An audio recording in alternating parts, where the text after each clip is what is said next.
اعوذ باللہ من الشیطان الرجیم بسم اللہ الرحمن الرحیم الحمدللہ رب العالمین هو السمیع العلیم اللہم صلی علی محمد النبی الکریم وعلی آلہ وصحبہ اجمعین۔ روحانیت ٹی وی کے معزز سامعین و ناظرین،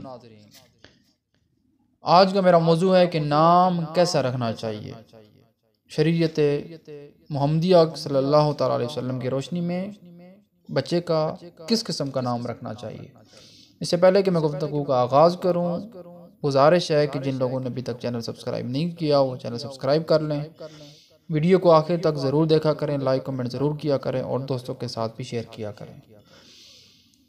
ناظرین، کسی بھی شخصیت کے لیے نام اس کی پہچان ہوتا ہے، وہ شخص گھر میں ہو یا سکول میں ہو، دوست احباب میں ہو یا رشتہ داروں کے ساتھ، کہیں پر بھی وہ ہو، اس کو اس کے نام سے ہی بلایا جاتا ہے۔ یہی وجہ ہے کہ اللہ تبارک و تعالیٰ نے سورہ احزاب میں واضح طور پر فرمایا کہ ایک دوسرے کو برے القابات سے مت بلاؤ۔ پیدائش کے بعد بچے کا سب سے بنیادی حق اس کا نام رکھنا ہے، جو کہ والدین کی ذمہ داری ہوتی ہے۔ اگر وہ کسی صاحب علم و فہم سے معلوم کر لیں گے تو اس سے اور زیادہ برکت ہوگی، کیونکہ نام کا اثر شخصیت پر گہرا ہوتا ہے۔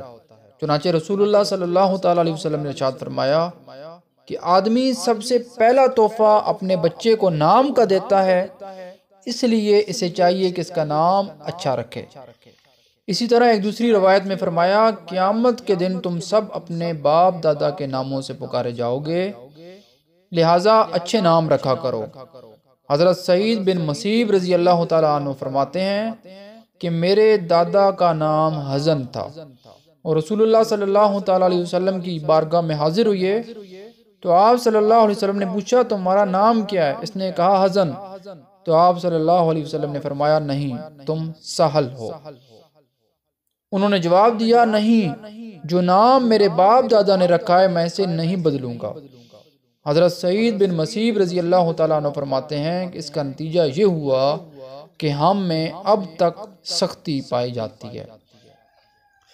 حضور نبی کریم صلی اللہ علیہ وسلم ناموں کے بارے میں بہت احتیاط فرمایا کرتے تھے۔ یہی وجہ ہے کہ ہجرت کے بعد آپ نے یثرب کا نام تبدیل فرما کر مدینہ منورہ رکھ دیا، جیسا کہ ام المومنین حضرت سیدہ عائشہ صدیقہ طیبہ طاہرہ رضی اللہ تعالیٰ عنہ فرماتی ہیں کہ رسول اللہ صلی اللہ علیہ وسلم برے ناموں کو بدل دیا کرتے تھے۔ اسی طرح رسول اللہ صلی اللہ علیہ وسلم نے متعدد صحابہ کرام اور صحابیات کے نام تبدیل فرمائے۔ چنانچہ جبار بن حارث کا نام تبدیل کر کے عبد الجبار بن حارث رکھ دیا۔ اسی طرح رسول اللہ صلی اللہ علیہ وسلم نے اپنے 4 غلاموں کے 4 نام افلح، ربا، یسار اور نافع رکھنے سے منع فرمایا۔ اسی طرح رسول اللہ صلی اللہ علیہ وسلم نے ایک صحابیہ آسیہ کا نام تبدیل کر کے فرمایا تو جمیلہ ہے۔